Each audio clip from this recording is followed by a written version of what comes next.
What's up, guys? This is Josh, and I'm bringing you a commentary on Sharpshooter. This is anti-up because my friend Ben was in the game. So just a background on the game, I was playing with no sound, just to let you know. So I don't know how I did so good as I did with no sound, but oh, I got Skype.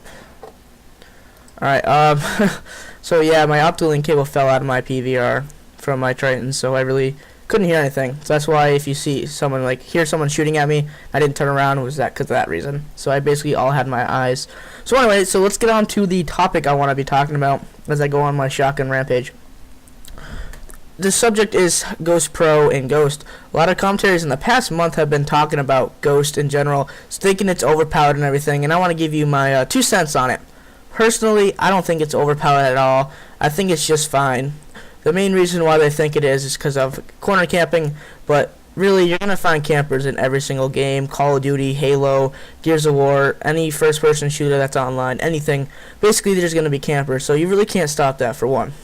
Second, a lot of them are thinking, well, let's put Ghost in the second perk. And personally, I wouldn't think that's a good idea, because if this Ghost is in the second perk, for one, the first tier is supposed to show you what your guy looks like. So what happens if you put on, let's say, Scavenger and a ghillie suit? What's your character going to look like? I mean, is it going to have a ghillie suit plus a bulletproof jacket on him with extra clip pouches everywhere? I mean, seriously, I think that's out of the question. Also, you'd be able to have flapjacking and Ghost at the same time, which I don't think is a good idea, because if someone is corner camping with Ghost on, they're going to have flapjacket on probably, and since they're there, usually what I do with corner campers is I nade them.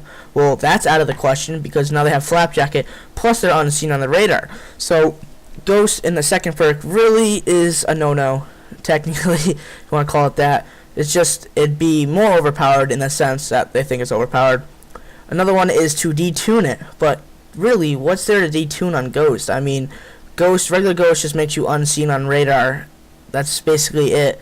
And Ghost Pro, you're not seen on chopper gunners, sentry guns, etc. But what is there to detune there? I mean, it's just like Cold-Blooded Pro on Modern Warfare 2. You know, your name disappears and everything, but no one complained about that because of stopping power.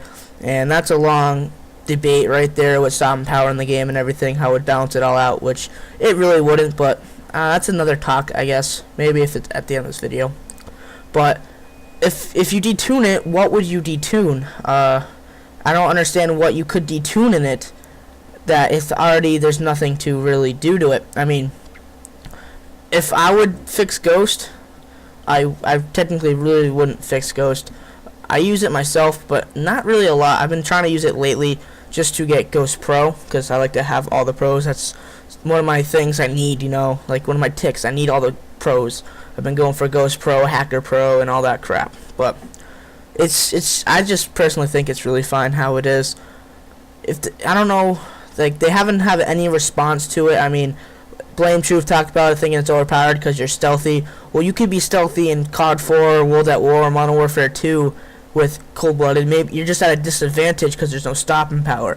But then they would think, well, then let's put stopping power back in the game. But if you put stopping power in the game, you need a opposite for that perk. I mean, in COD 4, World at War, we had Juggernaut. A lot of people complain about Juggernaut, and yes, I'm just going to talk about the subject anyway. But so a lot of people complain about Juggernaut, which really didn't make any sense to me, because stopping power is 1.75 more bullet damage, and Juggernaut is 1.25 more health.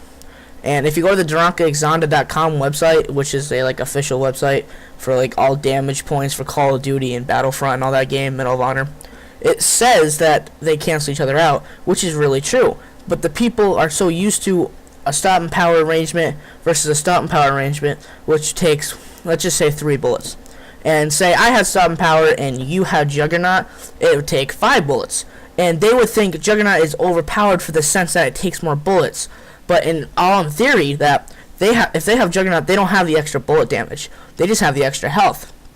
So their damage is exactly the same to you if they're shooting you with stopping power with your Juggernaut, because they just cancel each other out. So it's really who has the better accuracy and who has the better aim That's what it all goes down to. And to really, that's what I would do to fix Ghost, is put Stomp Power and Juggernaut back in the game. But that is out of the question. They're not going to do that. They already made up their mind. And that's why people think it takes so many bullets to Black Ops. It really doesn't.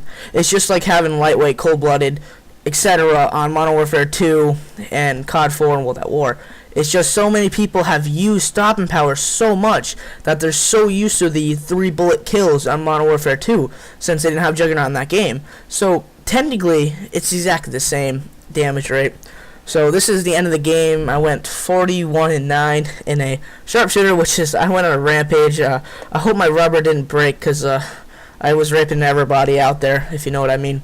So this is going to be a little blank space here, but please comment, rate, and subscribe. I love comments. Comments is a thing I really like to see in a commentary, because it expresses how you guys like my videos and tells me how you're liking it. You know, if you have something to say that I'm doing bad, please tell me in the comments. I won't be offended. I'll respond to it, anything. What I do to handle trolls, I simply just block them. You know, have a nice day. Block, whatever, constructive criticism, a thank you, whatever. Please subscribe if you like my videos. Sorry for the lack. More to come later. Thanks.